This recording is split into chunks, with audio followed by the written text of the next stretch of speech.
Welcome to the KeesKast, the official podcast of Keesler Air Force Base.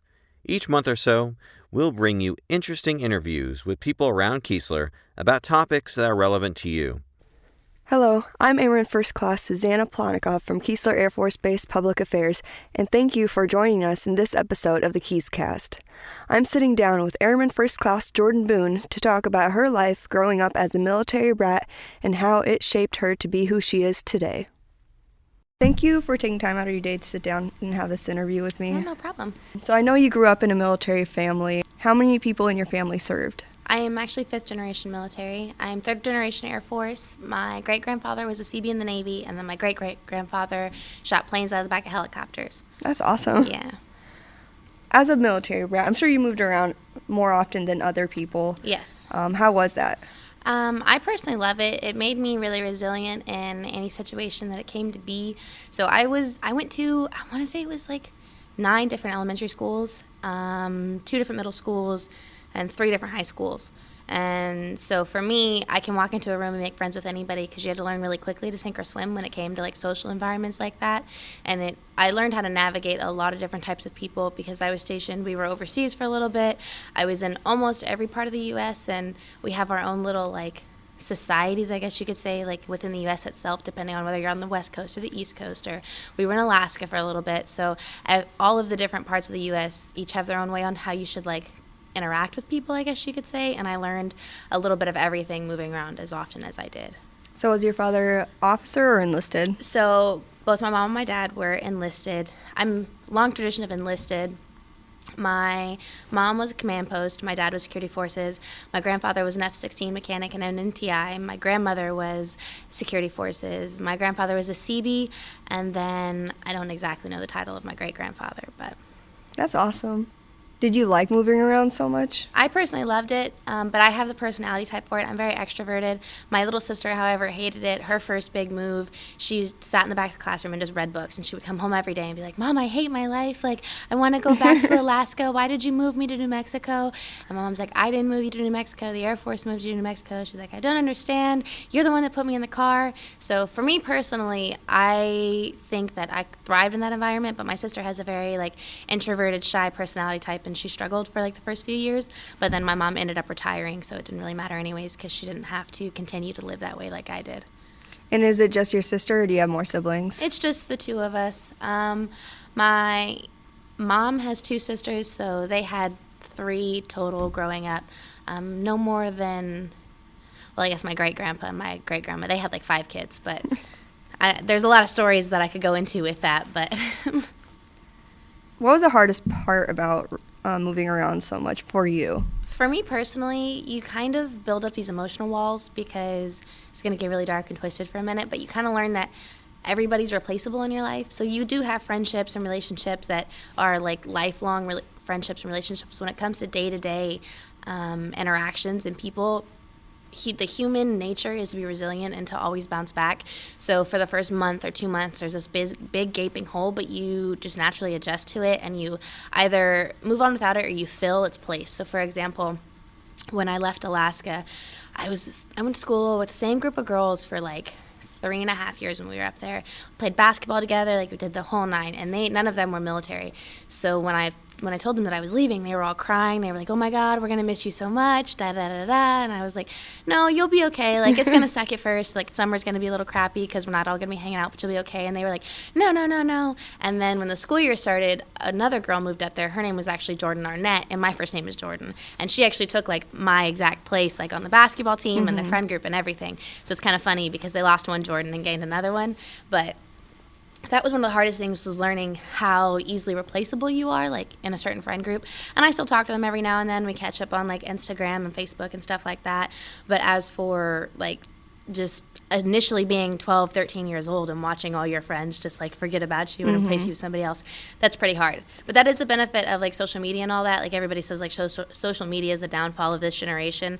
But for me personally, being an Air Force brat and then enlisting in the Air Force myself, I've been able to keep a track of so many people. Like I'm Facebook friends with like my elementary school friends that I knew for like 2 years.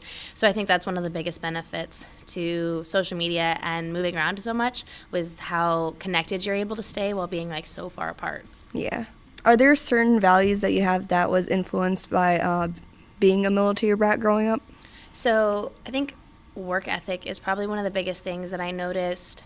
In the military, you're always chasing a future goal. Like there's the next rank that you're chasing, or the next duty position in your section, or there's something like that, and that sort of like wears off on you.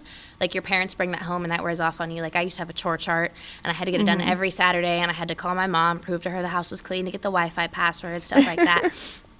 So that's different when you are raised in like an environment that breeds you to be competitive and successful versus when you're raised in an environment where everybody's just really like lackadaisical and like loosey-goosey and just going day by day. I think that was the biggest difference that I noticed going from like the military to civilian that I can like recognize. Is I tried to go to college for a year, but it was not for me. I personally needed like the structure and all of that to like be successful.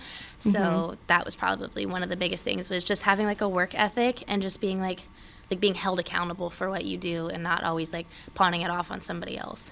Yeah. Did your family support you? Oh, absolutely. My mom cried when she found out. So it was actually a surprise the way I told her. I went from first semester, I went to school at home. So I went to a community college we had at home. And then second semester, I went to University of West Florida up in Pensacola. It's by Herbert Field. And I lost my mind because there was no rules, there was no nothing, right? So I started like not going to classes. And my university that I went to had a like no-show policy where if you had 3 or more unexcused absences, you had to, like your grade dropped a whole letter grade. So I was like academically earning good scores, but when my report card came back, it was like B, C, D, D, and it's because I wasn't going to the classes. So I was like, you know what, I'm just going to withdraw. And I came home for Christmas break, and I remember we were all sitting there. It was like 9:30 at night, and I told my mom, it was like 3 days before I was supposed to go back up to school. And she's like, so when you go back up, like, what are you going to do? And I was like, I'm going to pack everything up. I'm going to come back down.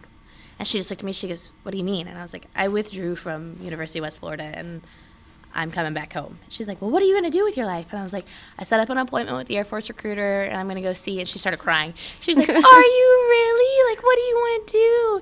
And I was like, I don't know. I think it would be cool to be secret squirrel, following the family tradition. She was just, like, crying and shaking. She's like, I'm so proud of you. Every day you make me more and more so proud. So she was really happy just to, like, she always had told me that I would thrive in like the military situation or environment, but I was like, psh, I don't want to be in the military. Like, look at what it did to you. And then here I am now. So. Look at what it did to you.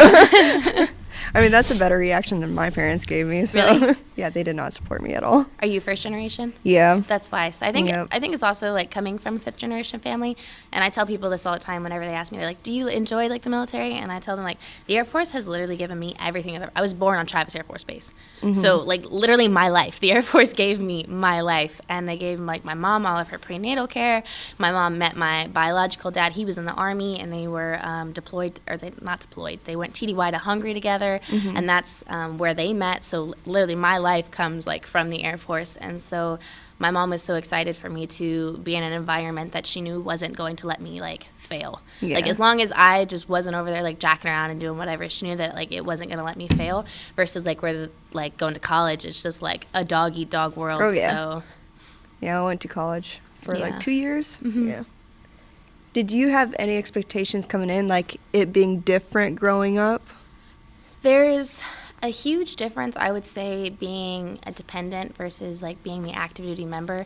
Being a dependent, you just get to see like you slap down your dependent ID card and you're like, military discount, please, and all of these things. Versus when you actually get enlisted and you see like how much actually goes into like day-to-day things. Especially, so I'm medical, so I'm the only like person in my 5 generations that hasn't been like hands-on nitty-gritty like secret squirrel clearance, like deploying and all that. So I'm a dental lab tech, and when I first found out, I was like, oh, I'm gonna be a nonner, like this is no big deal. And then you actually get into it and you find out like just how many like intricate things go into the backgrounds of like EPR season, and there's always like people trying to come through. Like just last week we had one of the brigadier generals come through like on 4-day notice. We had to organize an entire tour. My flight chief was like ripping her hair out because she had to organize an entire, it was like a 30-day task rolled into like 4 days. So it was just all the little things that you never really realized why your parents came home like so exhausted at the end of the day, because you're like, I used to make fun of my dad. He was security forces, so I used to be like, oh, you check IDs all day, like why are you so tired? And he's like, you don't even get it, kid. And my mom would come home, and she was command post, and I had seen where she worked before, so I was like, you sit at a computer like at a desk like all night, like you get to watch like TV, like I don't understand like why you're so tired all the time. And then getting in and realizing how many little things go into it, and how like you have to like do your schedule like down to like the exact like 30-minute like brackets and windows in order to like have a successful day and not let things slip through the crack, because there's so much going on. Like every little aspect of your career has so much going on with your personal development, with your career development, with your, you know, family and friends back home, with like your day-to-day taskers that you have to get done. There's so much, and like you have to find this weird balance between all of it throughout the day that is oddly exhausting, and I didn't see any of that on the outside looking in, especially like when I found out I was going to be medical. I was like, I've got it made. Like, this is going to be sweet. And when I first got in, it definitely is not like, it's not the best job in the Air Force, but it's not, because I came in open general. So it's not the best job in the Air Force, but it's not the worst job I could have got either. It's a pretty sweet gig. It's pretty laid back. I get to make my own schedule for the most part, but also not being like actively involved in patient care. We always get picked up for things like there's so many promotion ceremonies, and you know, if somebody's having an all call and it's not quite mandatory but the squadron has to show face, like if you're not in patient care, you're the one that gets to go. So you're like, oh, there goes my whole schedule for the day because somebody just took an hour out, so now you're trying to like move stuff around. So it's just a huge balancing act that I greatly respect. My mom did the full 20. My dad only did 8 years, but my mom did the full 20, and I think that is, she did 20 years of balancing it. And then you make like NCO and senior NCO, and my mom, being command post, when she made up to senior NCO, she was running like base level stuff. Like the wing commander was the one that signed her EPRs. So it was really crazy. I can't even imagine like how much that she had to balance, because she was, at one point she did like the training for the wing. So she was involved like with the training numbers across the board. I don't know how it is for you guys, but over in medical, trying to get us to get like our online trainings done is like pulling teeth and stuff like that. So I can only imagine what everything that she had to go through. So going from being her dependent to being active duty, it was just like, wow, a lot more goes into this than just checking IDs at the gate and, you know, sitting and scrolling through a computer. That's probably one of the biggest things, and I noticed was just the effort and the time that you have to put into like every little aspect, and coming home from work completely exhausted, but still like sometimes having things to do that pertain to work at home and things along those lines. Gotcha. I would have asked how you're liking the military, but it seems like you're liking it. I think there's days, you know, everybody has days where you're like, why did I do this? Like, this is so stupid. But overall, like, there's no other, like, at least not that I'm aware of, job that literally takes care of every aspect of your life. Like, you can't afford to live somewhere, come stay on base. You know, you can't afford to eat, go eat in the DFAC. You know, we're going to make sure that you're getting career development. We're going to give you the option to have free education opportunities. Like, depending on who you can get involved with mentor statuses and everything like that. Like, just the conversations with people that I've had that have done so much in their lives. Like, one of our doctors, I actually just left his chair before I came here. He didn't start dental school till he was like 28, and he saw I have a commissioning, like different commissioning programs. I had a bunch of pamphlets on my desk because I'm looking at maybe taking that route, and he sat me down. He's like, so if you're trying to commission, this is what you got to do, X, Y, and Z. If you're trying to do dental school, like, I was a late bloomer. I didn't go to dental school till I was almost 30, and da-da-da-da. So just the people in general that you meet, just how taken care of you are and how, like, stressed out you can be, but versus, like, the balance of knowing that almost you don't have to worry about almost anything in your life. I can't wrap my brain around any other organization that would take care of you in every single aspect the way that the military does, and that's what I tell people. I'm like, you put up with a lot of stuff, and everybody has aspects of the military that they dislike, whether, you know, it's following orders, or, you know, you have like